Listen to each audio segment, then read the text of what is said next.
top lane right now. Mid lane turret also goes down. The flash engage from Faker. Yeah, there's the Rune Prison in there. All of the spells, all of the time. Faker, the 1v1 against Pawn. Then Dyrus gets a big wave. Before it was down to some that he got the wave and that was not a good decision. Bjergsen. Oh, he missed that one. He missed it from the bottom. There's a kill for Bjergsen in the 1v1 in mid. triple pressure on all the lanes. Be careful. Here's the jump in. It's a two-man ult. He catches balls. Sneaky's down. There's a turret alive, but they gotta be careful. A big knockback, and that's the kill into Morgana. Azir goes down as well with the dumpster coming through.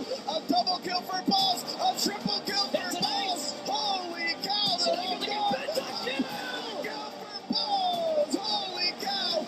That's why he's been picking Darius. Holy crap, guys. Wasn't that exciting?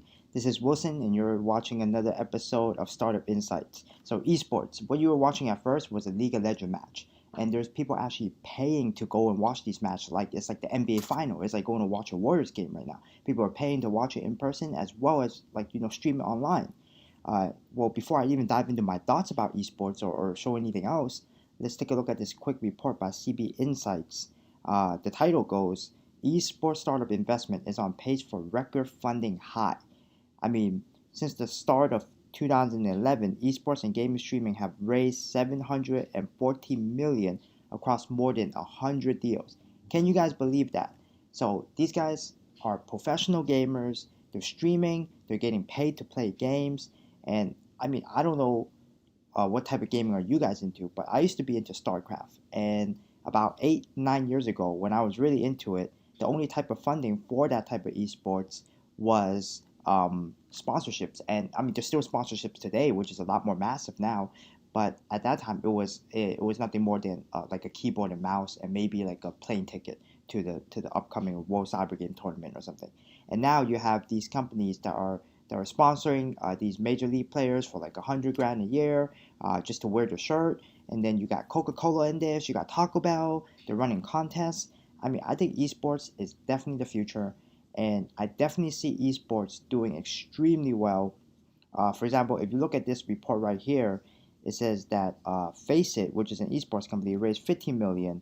Dojo Madness, $4.5 million. Azubu, which is a Twitch.tv, so Justin Khan's gaming site competitor, and they raised a ton of money for $60 million. That's amazing. I mean, I think esports is the future. I think a lot of people are going to get into it, but don't take my word on it. I'm going to show you guys an interview right now on one of the guys that's creating a startup in the esports space. His name is Rahul. I think that's how you pronounce it, and he's the founder of Unicorn, which is a fantasy esports betting site. So I'll show you guys the video right now, and you guys can hear his thoughts on it. Outside of this room, nobody knows what it is yet, right? Except for people's kids. The fact is that there was.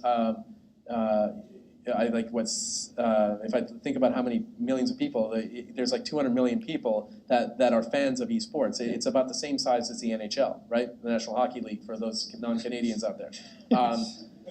Even though most of the teams are in the U.S., nobody cares.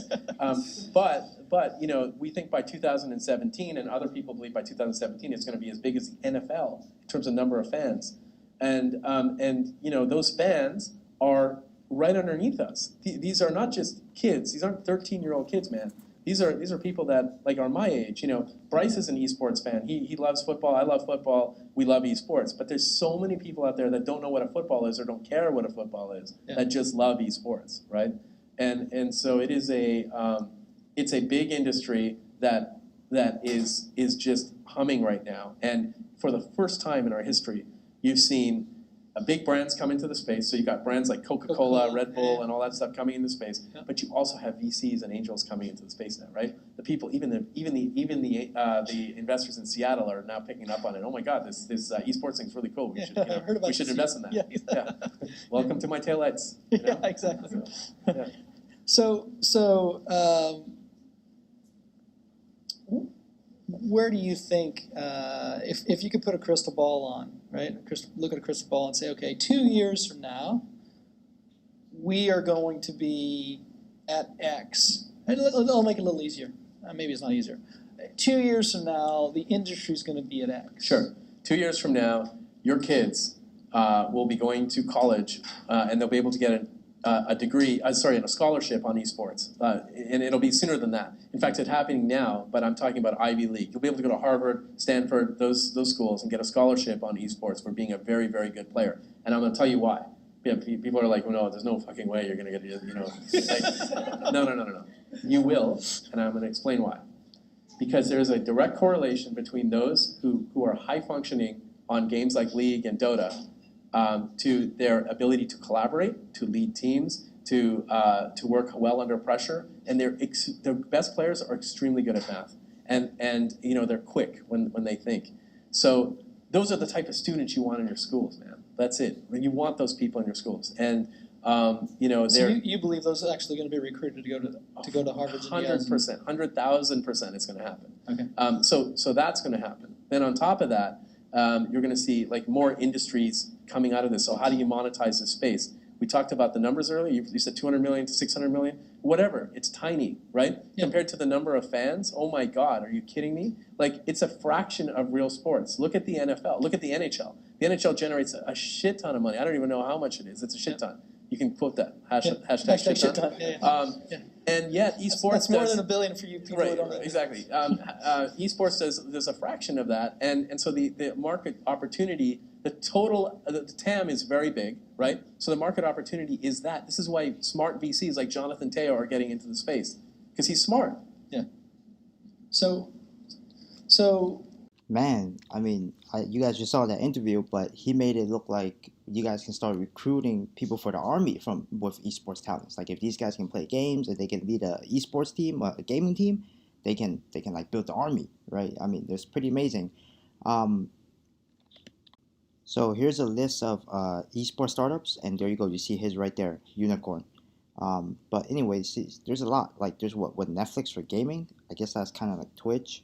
Then there's like Black Flag, which is like 5v5 for League of Legends for money. So I think one of the hardest things about esports is that it's very difficult to monetize right now. But again, I'm sure there will be a lot more money in. There's probably money pouring into it right now. I mean, look at ESPN. They have an esports section now. They have esports analysts. You have people that are doing like sports highlights on ESPN on the television. Live on TV. We have like TBS showing every Friday night. You see Counter-Strike Go tournaments. So these are professional gaming tournaments. We see a lot.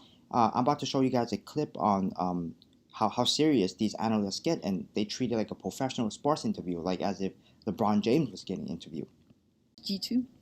Well, I didn't get to show all the game, but the early game was like a bit stalemate. Some lane swap mistakes from both teams, I think.